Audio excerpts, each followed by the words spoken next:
Browsing the internet can be a lot of fun and educational too. There are a ton of different websites out there with all sorts of interesting information. But there are a few basic safety tips that I always keep in mind when I'm surfing the web.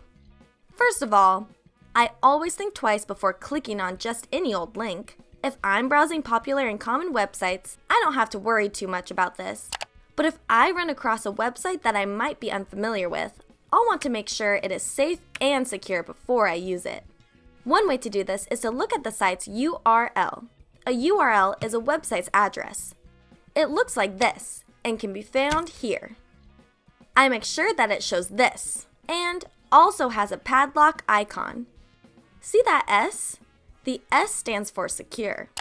This means your communication and data is protected or encrypted when you are on the site.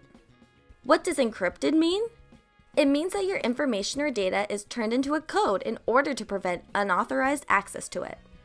Remember, not all websites are built the same. Most of the websites you'll visit will be trustworthy, but sometimes you might stumble upon a suspicious, untrustworthy website. People make these websites in order to trick you into handing over your personal information, either by asking you to download something or by asking you to enter your personal information. You can usually recognize an untrustworthy website by the amount of pop-up windows or links it tries to get you to click on. If you see something unbelievable that's just too good to be true, like, "Congratulations, you just won! Click here now," or "Buy a brand new phone for only $10," then chances are they are trying to scam you.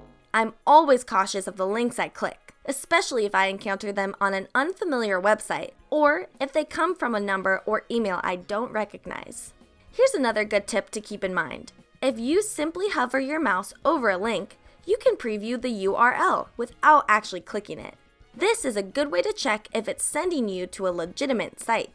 If a website ever asks me to type in my email address or any other personal information, I stop and talk to a parent or guardian first.